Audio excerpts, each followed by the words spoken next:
Hello everyone, this is the Great Pumpkin speaking, and today is a truly momentous day.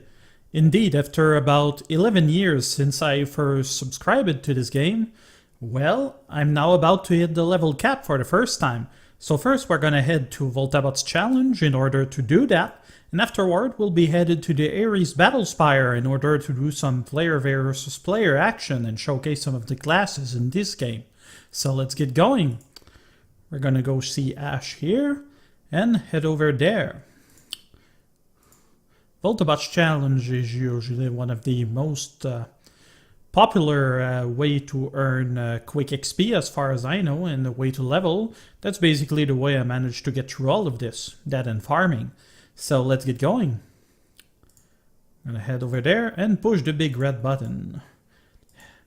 The Mega Junkyard Driller activated. So this is the Mega Junkyard Driller. Usually you wouldn't want to have your pet out, which is something I kind of forgot. And also equip an energy weapon, because the Mega Junkyard Driller takes 100% more damage from energy weapons. However, for a reason that I'll reveal later, because with the Aeris Battlespire, we'll have the occasion to see the power of the various classes in this game, so I wanted us to use the same weapon and equipment each and every time, so that we can get sort of a baseline of what the classes look like. So, we're gonna get going like this. We're gonna go with power. Given that the warrior is the base class in this game, it should give us a pretty good idea. Although it may take a while to actually beat the Junkyard Driller that way. Still, only need to beat him once or twice. That shouldn't be much of a problem. Fights are usually pretty quick, so a lot of the newer enemies are essentially buckets of hit, but those aren't so bad. Being really old one for the most part. It's rather smooth. The animation has a few rough edges, but it still looks pretty good for the most part. The warrior is a fairly simplistic class. As you can see, we've got a combo here, which is you deal a regular hit, after which unlocks 2 hits, and then unlocks a third one. That's pretty much all there is to playing a warrior. You've got a few things here like Warcry to increase damage by 20%, a stun attack, as well as a number of other utilitarian skills, such as for instance attacking MP instead of HP. It's fairly basic. I feel like the rogue and the wizard are a bit more complicated. There's nothing too complicated about the warrior there.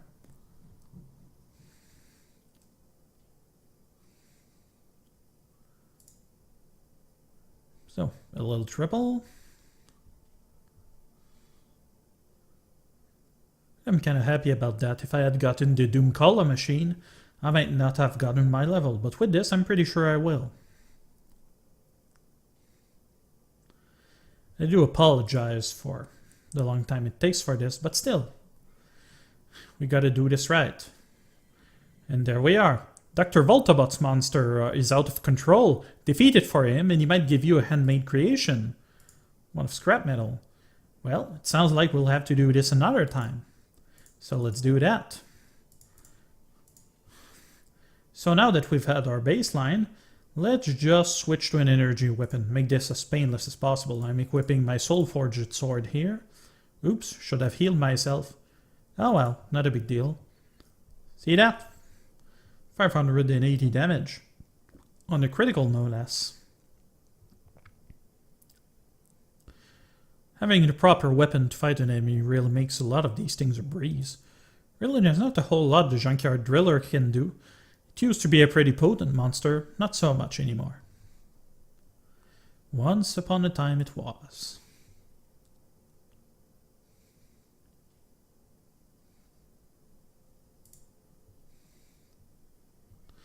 If I'm ever in any trouble, I can always take a potion. They heal me for around 600 HP, so that's not a problem.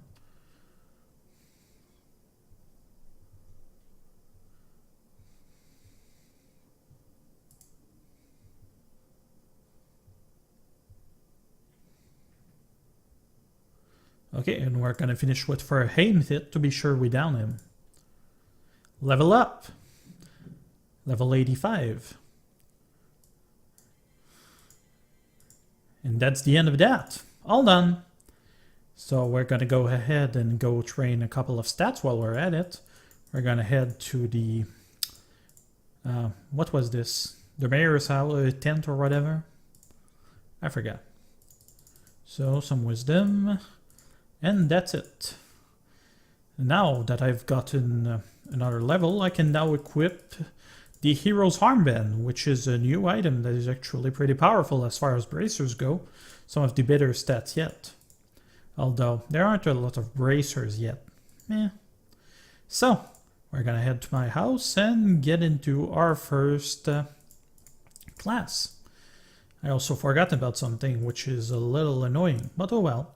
We'll start with the Riftwalker class, which is the Natalian version of the base class. It's a lot like the warrior, really. Actually, it's an upgraded version of it. When you're a rogue, you actually become a cryptic, whereas if you're a wizard, then you will actually get access to the Ascended class. Riftwalker is pretty powerful. You'll see it for yourself while we head in PvP. So there, I think that's everything. I'll remove the void cover, because I think it's a bit gaudy, I suppose. So, first I would like us to return to Falconreach quickly. See, the thing is, one of the class I'm gonna showcase in this episode is actually the Ascended Chickencow class, and unfortunately, I can do that if I don't have the item in my inventory. So we're gonna fetch it from my bank. There we go. Ascended Chickencow. That is done.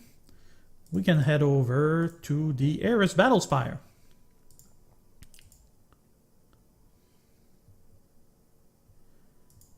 And there we go. See, this is Keelia. She's the Battlemaster for the Aeris Battlespire and will join the Duelist tournament. So there we go. We'll heal ourselves and get started. So this is a player versus player arena. However, unlike actual massively multiplayer online games, this one doesn't actually make you fight against actual humans. This player, Magician of Arin, is actually a player that is, I'm assuming, doing player versus player fights at the moment. His character is actually taken over by an AI, which means that he's gonna use a set of moves that are determined by the programming put in place by the developers. In this case, he's one of the latest versions of the Doom Knight armor, easily the most powerful class in the game right now. You need to spend something like over $60 US to get the entire kit like he did. For instance, he's got the... what was the name of this thing? The Sword of Doom or something? Anyway, so we got that. Now we're gonna go after him. Doom Knights are some of my harder matchups, which means I'm gonna have to work hard to get him, but there's a trick to it. We're gonna start with an attack to stun him, which will prevent him from moving for about 3 turns. And we're gonna keep attacking like we do with our warrior.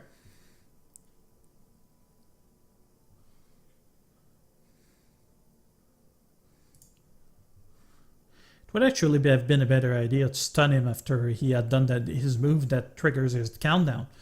You'll see him pretty soon. I see quite a lot of Doom Knights while running this thing. So, we'll use Final to reset our boost, because that's kind of the shtick with the Riftwalker, is that he gets 25 points additional to his bonus stat, which allows him to hit harder, and whenever you use Final, you actually reset that amount. And each time you use an offensive move, well, that boost goes down by 5. So there. Usually most players go into the Aeris Battlespire with Pet, although it seems that this guy decided not to do it, which is actually a good idea if you're just farming PvP medals. Going as a single Doom Knight is probably the best way to do that. We have no idea who we're gonna encounter. It can be somebody from any class, so that should give us an idea. The reason right now, despite the fact that I have better weapons and that I'm using a nature weapon, is actually because most players don't really have any resistance to nature. As you can see here, he's got a lot of darkness resist, which is actually fairly common for most equipment, fire being the same, because, well, most antagonists in the game actually use those elements. So this guy is actually a Frost... what was it? A Frost Muglin warrior, or something like that. So yeah, this is a holiday armor from the event called Frostval, which is done every year by the game. So we're gonna go ahead and attack him with our power move.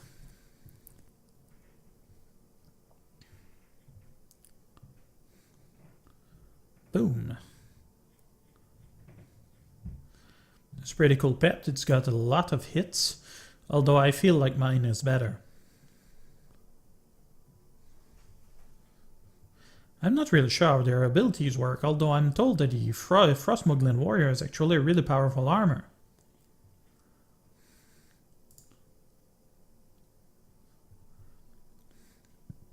The Riftwalker, for the most part, is actually pretty straightforward.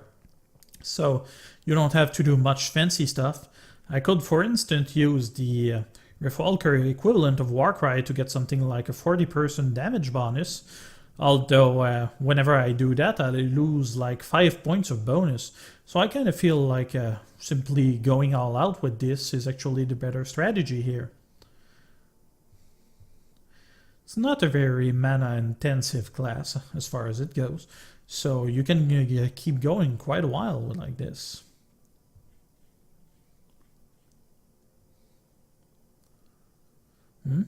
We took some hits, but nothing too difficult at the moment. You'll notice that right now he's a level 80 player while I'm level 85. I don't control who I encounter, that mostly depends on who I'm encountering. Like this guy, Nicholas, another Doom Knight. Ooh, surprise! And he's got the Poolala pet, which is actually a buffer, which should make things a little more difficult for us, but not overly so. While powerful, I feel like the Doom Knight AI is nothing to get too crazy about. For the most part, it just buffs itself and attempts to finish you in 1 or 2 hits. Maybe he will, maybe he won't. It doesn't really matter if we lose. This 5-turn left bit here you saw is actually one of his ability. By making himself Doom, this means that he's gonna die in 5 turns if he doesn't kill us. So there is that.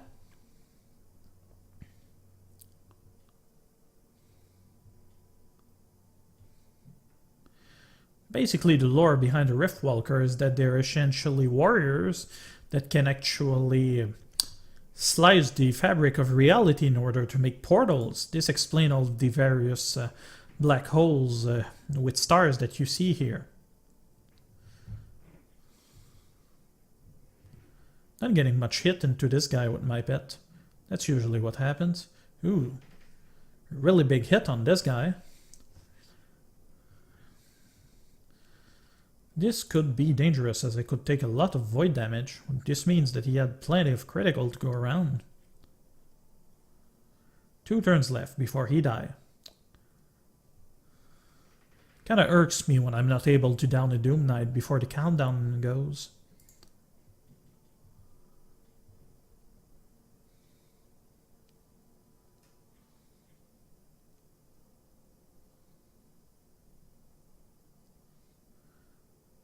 Another buff from Poolala.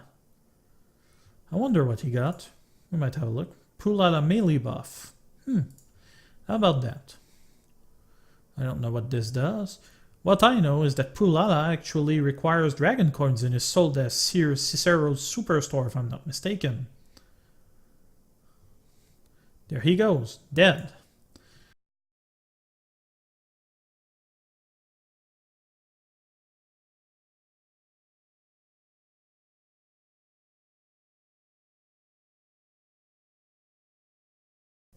Now, my trophy got put directly in the bank because I already had some. This helps me a bit on the inventory. So we're going to do that. I could actually have equipped the Ascended Chickencow right away, but I didn't do it, I forgot. Oh yeah, there, that was it. That was the Frost Muglin armor. I'm not done unlocking its various abilities, so I haven't really tried it yet. So, Ascended Chickencow, which, as you might have noticed, I'm a whole lot taller now for some reason. That's because the Ascended Chickencow character is really huge. You'll see that when we get back into the Aeris Battlespire. The Ascended Chickencow is a really special class. They actually started as something of a joke class with the old Chickencow armor, as well as the... how can I say? As well as the Evolved Chickencow armor, which got released, which was more or less of a revision of the first one.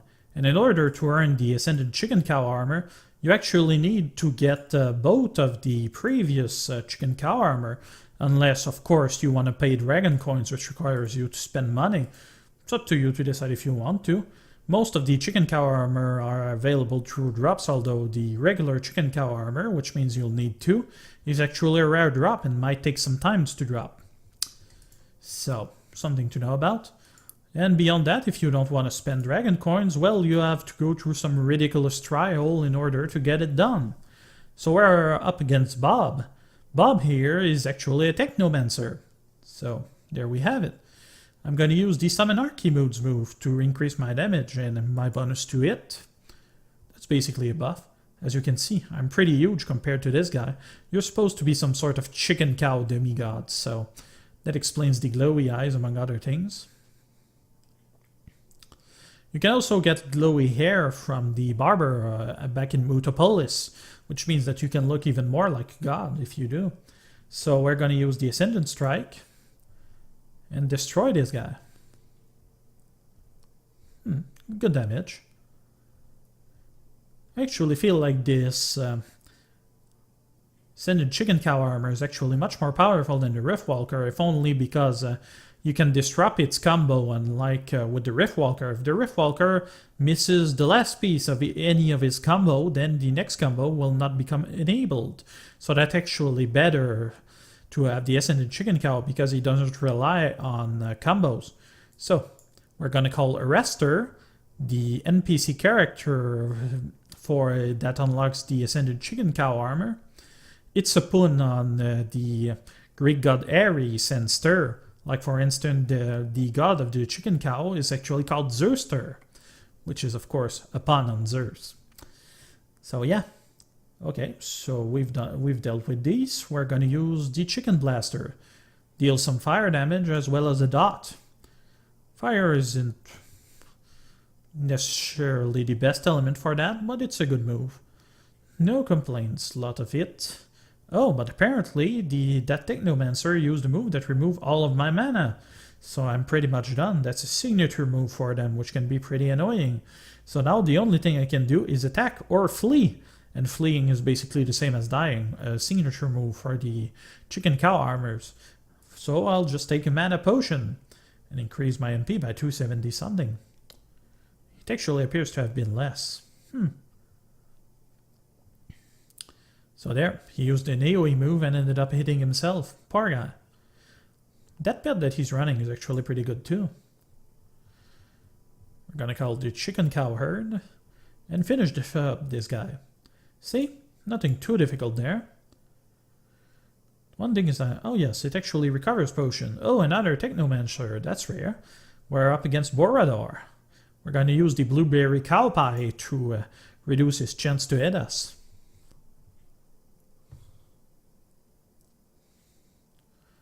Actually, after that, we might actually summon our dragon to give him some screen time. Although I think I've got a better idea on how I want to use him.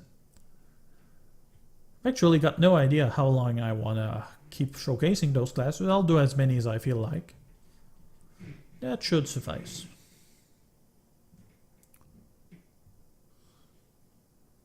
Sweet. He's got a cool cape though. There, all done. Some matchup can be easy, some can be hard. Oh, we're up against another Doom Knight, Navin. Let's see how the Ascended Chickencow holds up against this guy. Actually, I like using the Ascended Chickencow against those guys because it's one of the few classes that can actually finish them before they kill themselves. Do notice the Doom Knight helmet. I actually thought it looked kind of weird, but I think it's pretty badass.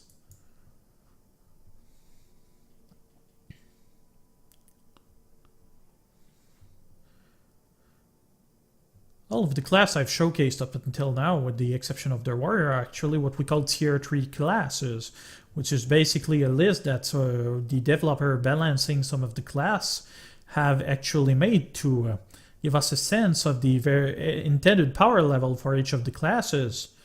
So actually the Ascended Chickencow is meant to be way up there, with the exception of the Doom Knight, who is actually tier 4.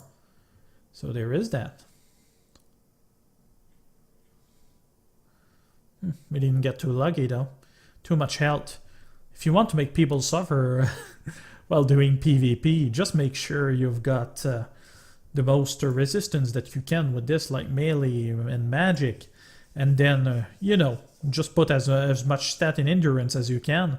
You're going to be pretty difficult to beat, or I don't know, be a Dragonlord just to be annoying.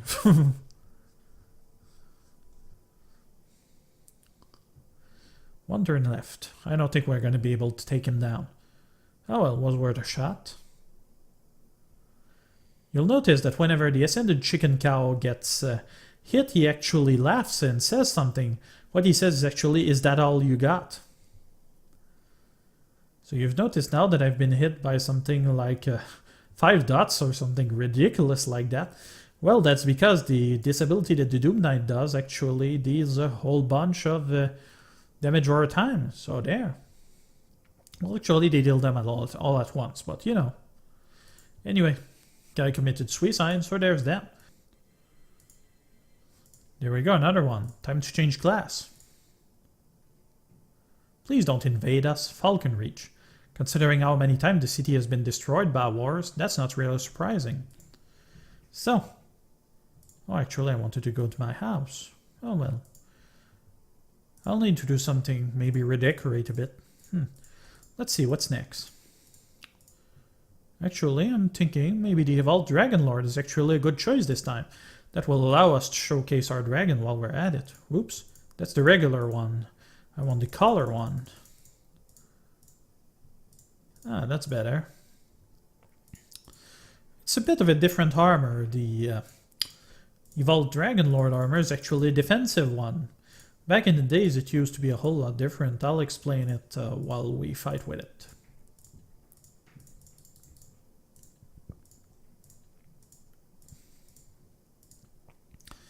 Okay, let's remove that Void Helmet cover and go right ahead.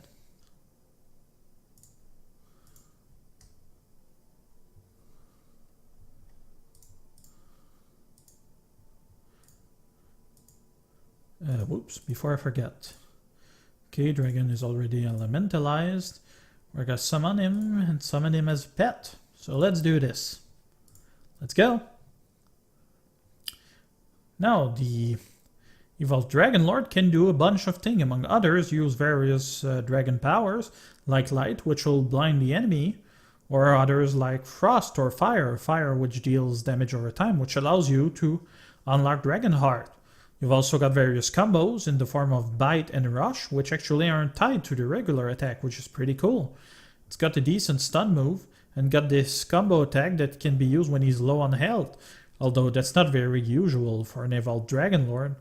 It's actually one of the most defensive class with this move, Earth, which lowers damage taken, as well as an heal move, which heals about 15% of health and 20% over 2 turns.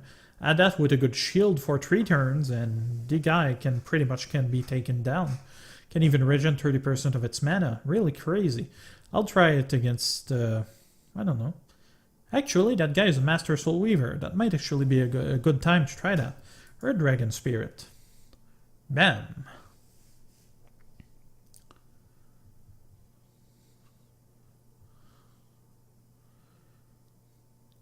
He's attacking us with a Sepulchre plushie. We're gonna attack with Light. Bam.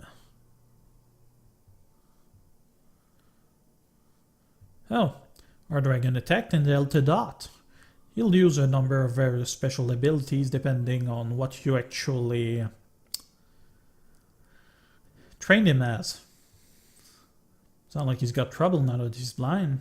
So we're gonna use the Dragon Heart. Fortunately you won't see much given that the arena is so small. Still, we see enough. That's actually a really cool move. The Dragonlord class used to be a whole lot different before. Huh, I don't remember that animation being like that.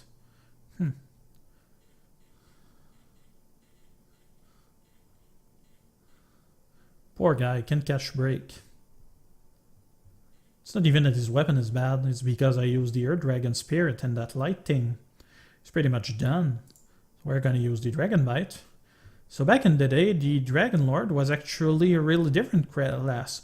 It was really defensive also, but it also had a bit of a, can I say, an attrition bent because it had so many damage over times. That's actually how I used to play it. I really liked it. Unfortunately, we don't have access to the old version anymore. Still, it's a cool looking armor.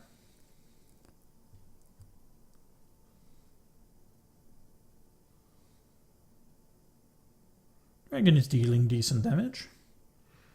Probably even a little better than my imp. Still, sometimes I get lucky.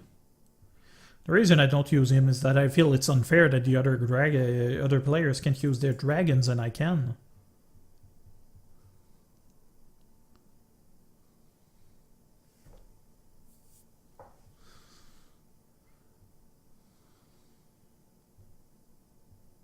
It's pretty much going to be at the end of that 4-master raid.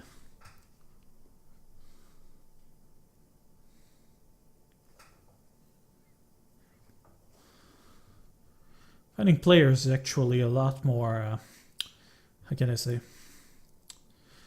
lot more difficult than fighting actual monsters. Most monsters I cut down in one hit using powerful moves, for instance Dragonheart, although in the case of the Evolved Dragonlord that will take me 2 turns.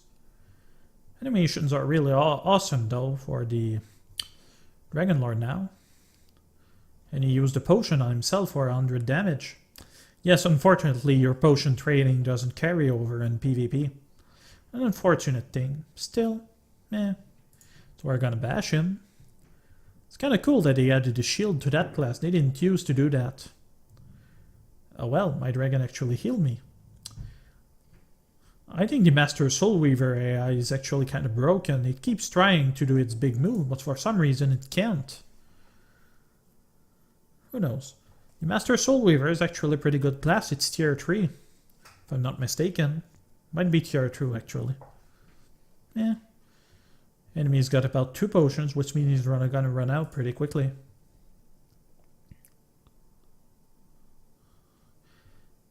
It's a slow class, so I do apologize if it takes a while. That mostly depends on who I encounter. So we're up against Tommy, the wizard, if I'm not mistaken. Oh no, the dragon mage. How about that? Bam. I've seen this guy a couple of times lately.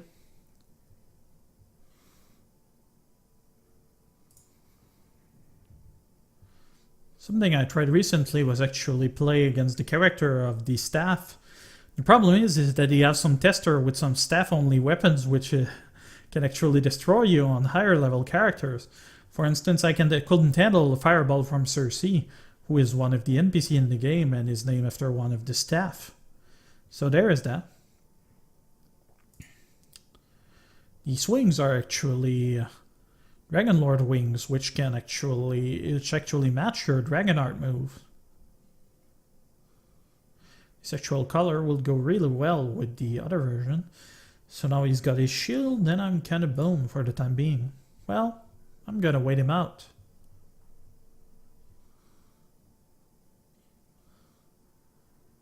Really, you're not nearly invincible with the Evolved Dragonlord, but you're pretty close to it. There's actually no difference between the Evolved and regular Dragonlord. They're both the same class, it's just that the appearance is a little different. This one is a bit more elaborate and bulky, whereas the regular Dragonlord armor is a bit more tame, shall we say.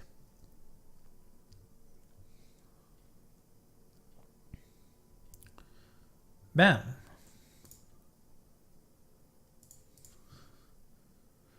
Next one, a Doom Knight. Lovely. Well, that's gonna be it. Wonder which variant it is. Well, it's the regular one, I think. That pet is actually pretty powerful. It's a Death Arrow cat. That's a Dragon Coin class, if I'm not mistaken.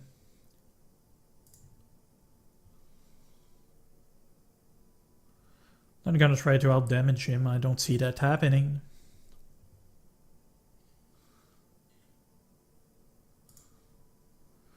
Got maybe another turn before he uses big sword move.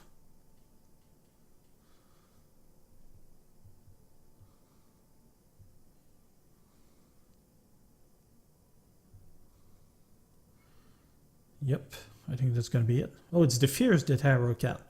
My mistake. Can use Kale.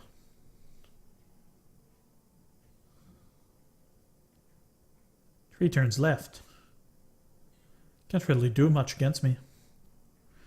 That sword might not seem like much, but I think it's actually the anniversary version for your character birthday, which happens at a certain date, probably when the game started, if I'm not mistaken.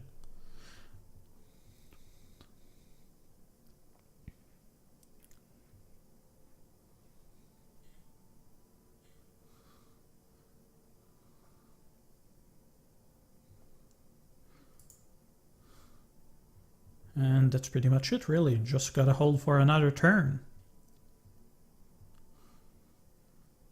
Being a Doom Knight might be really convenient for when you're trying to farm PvP trophies, but that's not real nice to other people. It takes forever to take down. Meh.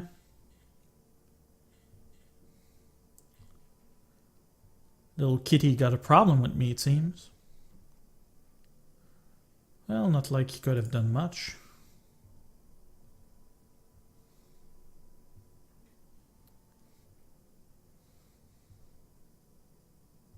My dragon's mostly geared for magic and melee damage, as well as some little support skill. It's nothing special, really. And there we go, that's it for the Evolved Dragonlord. I'm actually thinking I'm gonna end up cutting some of those fights, as those can get pretty long. Whoops. Forgot it was to my house that I wanted to go. Let's try out another class this time. What is it gonna be this time? Got a bunch of choice. We might as well go with the Necromancer. He's gonna be up next. The Necromancer is pretty good. So we're gonna use the glowing tree sight. Same as usual. Re-equip our thing.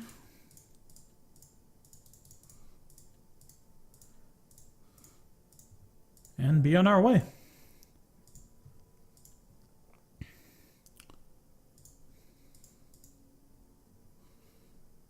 Yeah, it's got a bit of a bug there where the griffin kinda goes without you.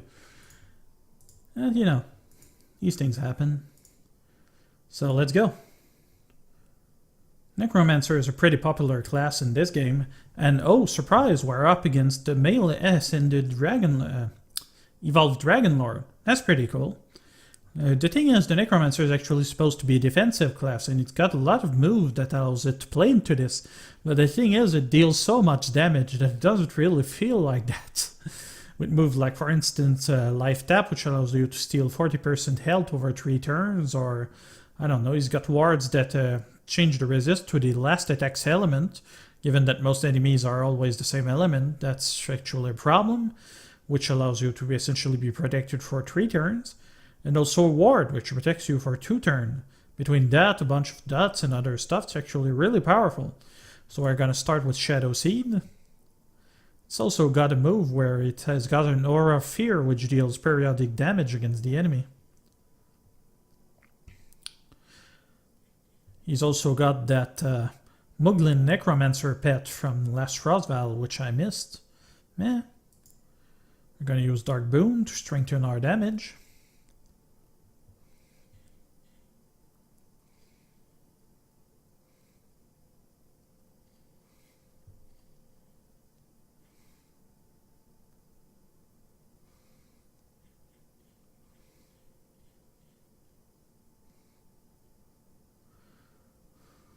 Okay, we're going to use Raise.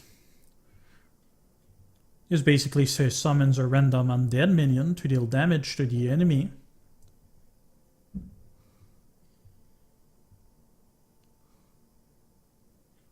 It's a really long animation for a pet. And now let's use Final, which is a guaranteed crit against the enemy. And now, because we've Shadow Seeded the enemy, we get a second minion that attacks, dealing a bunch of damage. Apparently, depending on the order, the moves that you use to actually get the seed off, you can actually get different number of hits. It seems mostly random to me, but whatever. So we're going to use Shroud of the Undead to increase our resist to that element. For some reason, his weapon triggered a special thing, so the Doom Dragon Sight actually did something special. Unfortunately, he's going to end up healing me because, well, I use Shroud of the Undead.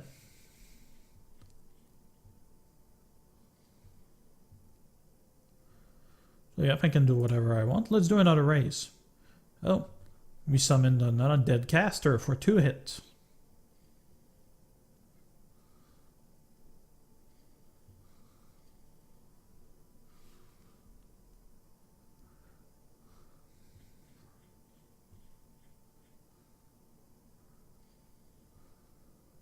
Poor guy, can't really do much against me, can he? Oh well, let's call our familiar. This is pretty much a skeleton in a boot. Oh well. Next fight. Up against the Doom Knight again. Let's see if the Necromancer can stand up to him.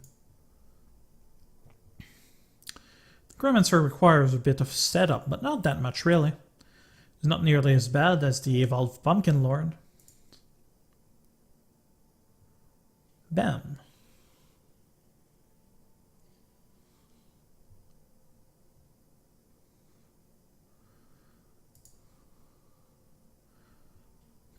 That one is nice, when you get a 2-hit one. Regular hit one isn't all that exciting, really. Although damage seems mostly set, so it's just to add variety, I suppose. See, the random seed undead actually changed, as opposed of having 2 undead champion this time around. A lot of damage to us. Doesn't really help you to use Shroud of the Undead there, because void damage is actually something entirely different, so not a whole lot we can do about that. We're going to use our life tap on him. Inflict a dot.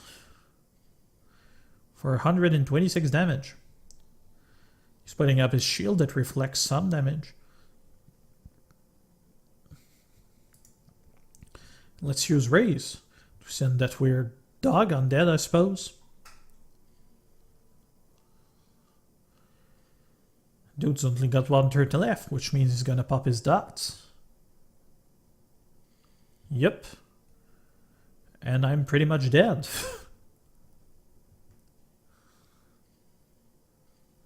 Well, that's gonna happen. Next up. Ooh. We're off against the Dragon Rogue. Who would have thought?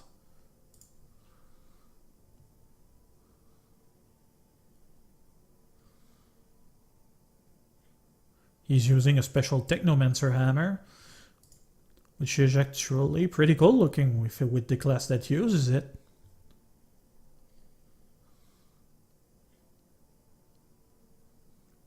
It doesn't seem to have much luck though. Crits on that too. Nice. I see this guy often too. He shows up now and then.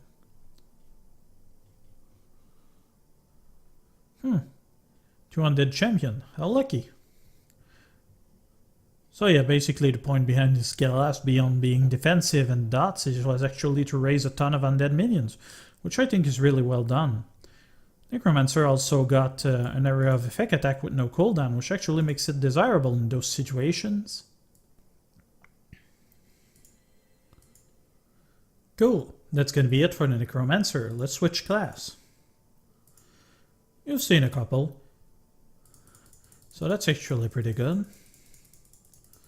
Okay, after Necromancer. I know a lot of you would like to see the Death Knight, but I'm not really good at it, to be honest, and you actually need Death Knight equipment to be really good at it, which I'm not. So we've got two choices here, the Soulweaver or the Master Soulweaver. You would think the Master Soulweaver would actually be better, but I feel like the Soulweaver is actually much better, actually. It's a very roguish class, but we've got something special that's gonna make it really powerful. You see, recently, Dragonfable has been introducing new items called artifacts. What artifacts does is they actually alter the way your character, your classes works, or if you will, class armor, and actually grants you some stats as well. So by equipping the Belltail Eventail, some of the abilities from the Soulweaver class will actually get much better. But first, allow me to demonstrate.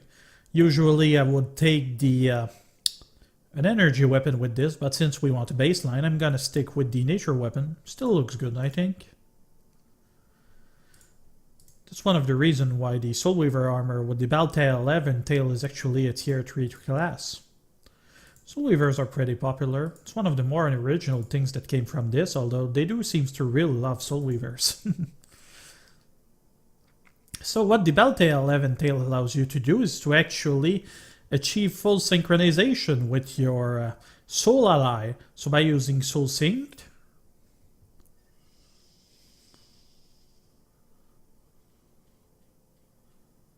we can actually merge with our soul ally, Aegis, which you encounter at some point during the game. It can assist you whenever you're playing as a Soulweaver, and actually allows us to use that move without having to charge for a turn, which we usually would have. Now, the Soulweaver actually got another combo, which for the first it allows you to unlock Soul Pierce, which unlocks Valor Impact, and unlocks Retribution, so let's go with Pierce. It's a very ninja-esque class. Though usually Soulweavers aren't supposed to be fighter, they're mostly craftsmen. But Tomix, the iconic Soulweaver in this game, is actually different. Now usually Impact will only deal 3 hit, but with the Belltail Eventail it will actually deal 5. So that's actually a pretty huge improvement. Well, never mind, that's actually 6. That's way powerful. That's a really good artifact. It's kind of fitting that we're up against Master Raid again, because he's a Master Soulweaver. It allows you to see the big difference between those, although we do have 5 levels, so it's not his fault. See, same attack and we did pretty good.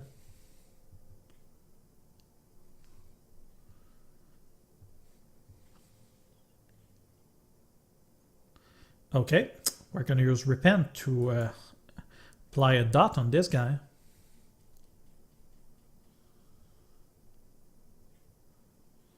You've actually got 2 dots on the Soulweaver, which is actually pretty good whenever you don't have a combo or Soul Sync up.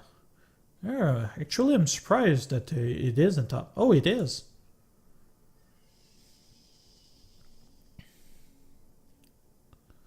One of the fun things about Book 3 is that Aegis has actually changed during the events that went over there, so he's not actually the way you see it right now. Furhill, a Zard B. This is a class that was released during one of the Mugloween events, which had something to do with a zombie invasion, among other things. It is a really weird class, and he's actually got that fat werewolf pup, which is one of the most powerful pets at the moment. So that's actually pretty cool. Seen him a couple of times. I hope I'm gonna see more of him.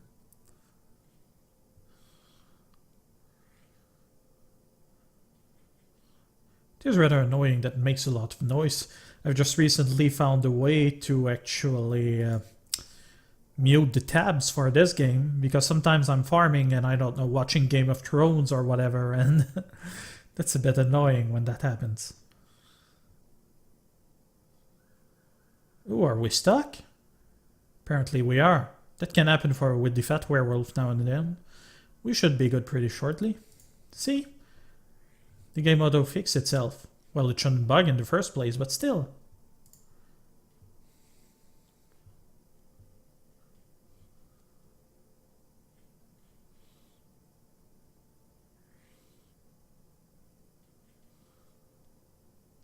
That thing is so overpowered. But it is actually something from an event from the latest Mugloween, if I'm not mistaken. Or a recent one. Either way, I'm not gonna spend Dragon Coin on this. Ooh, a real test of skill now. We're up against another Doom Knight. Question marks. I've seen this guy a lot, actually.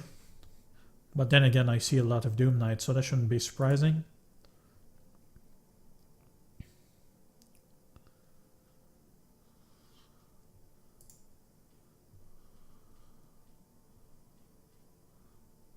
So overall, I actually really like the Soulweaver now that this artifact is out.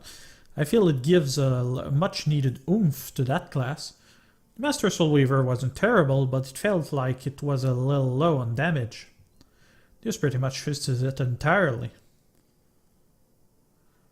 Although that Doom Knight may still destroy me. Actually, that's pretty likely. Oh well.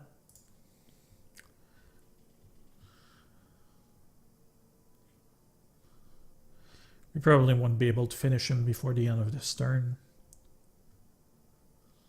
Let's hope we'll be able to survive his big move.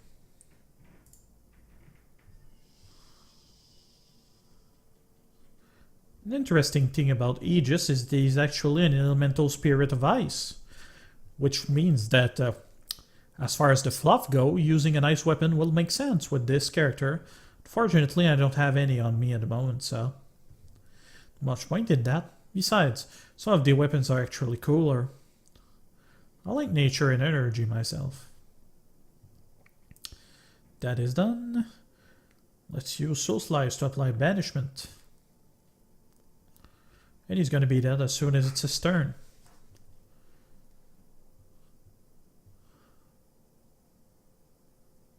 Yep.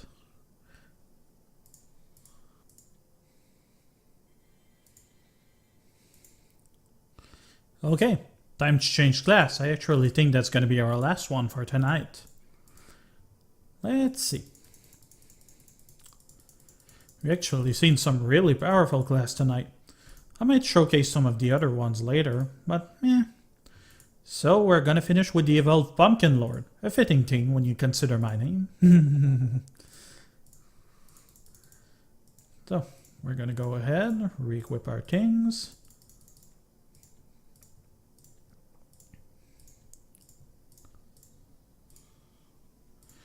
Let's remove that hat because it looks silly.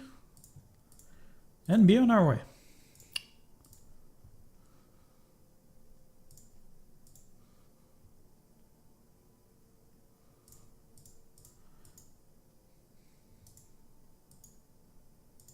Boom.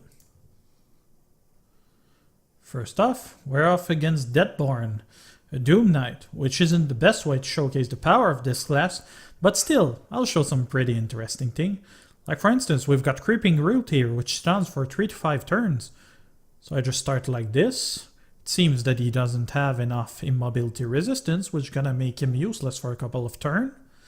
And the nice thing about the Evolved Pumpkinlord is that he's got this move, Draining Roots, which we can foe more if he's been rooted, which was the move that we used prior. So with that, he's gonna get minus 60 to his resistance to nature damage. Hence why I wanted to use a nature weapon in this case. However, well actually we have no choice. We had our baseline and now it's too late to go back. That's actually a bit of a mistake on my part. Anyhow, I'm gonna use Handless Knight. And deal a whole bunch of damage to him. Because of the fact that I actually reloaded his resistance, so that's actually pretty darn powerful. We're gonna use a cleave. And he's pretty much done, really. Only took 4 turns. It's actually a really efficient weapon to actually farm enemies. And he's also got this move called the Enfeebling Sight, which cripples your foe. It actually has a 1% chance to actually kill the enemy character outright. It's actually pretty darn powerful. Still, it's 3 hits anyway, so it's actually pretty good. The problem with the Evolved Pumpkinlord is that it doesn't have much staying power, unfortunately. So do we have something that looks about like this? 74 to 102? That's pretty much the same as the Sun God Sight. It's got a bit better stats, but it should give us some more, shall we say, balanced outlook on the class herself. We're off against Alan, the Necromancer, which could make things a little difficult for us. But oh well. It's not that big a deal. Gonna start with Headless Knight.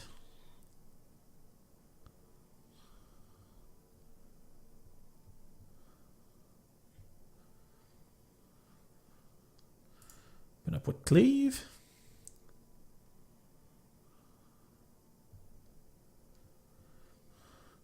As he put his protection of nature from light on, yes he did. So we're gonna equip the King's Blade of Diamond and keep attacking him, otherwise he would absorb our attacks like you saw with the Necromancer.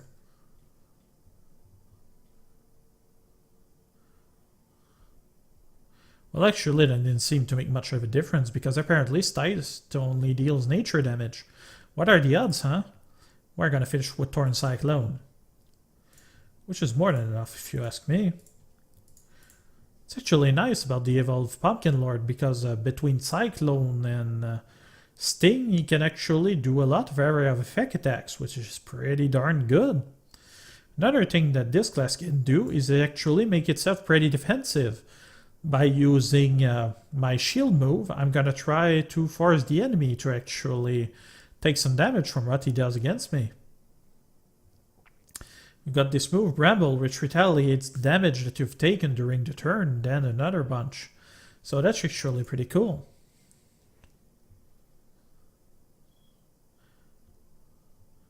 Gladiator got a nice helmet, I gotta admit. He's a Dragon Warrior, if I'm not mistaken. Is he? Yes, he is. The Sun God Sight is actually a weapon that is awarded for buying dragon coins. I bought some when I wanted to get back my armor closet and actually get the Chickencow armors without farming. I did the trial for the Ascended Chickencow, but not for this one.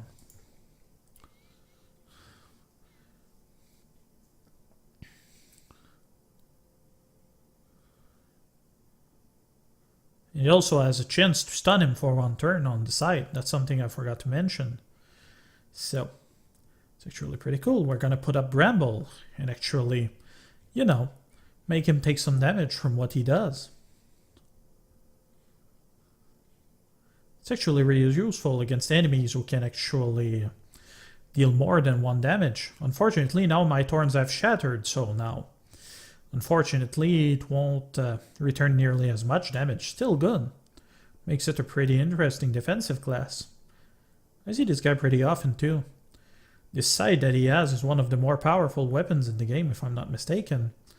And it's actually got a really nice chick where it can pretty much change their element based on the elemental orbs that are a pretty big part of book 1. So as I said, the Evolved Pumpkinlord is actually a really powerful class and can lock down someone entirely.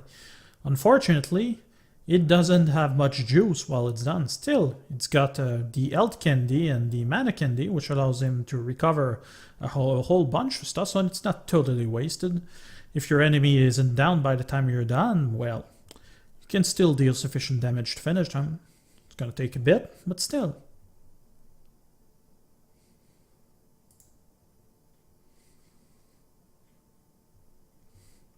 And that's the end of that.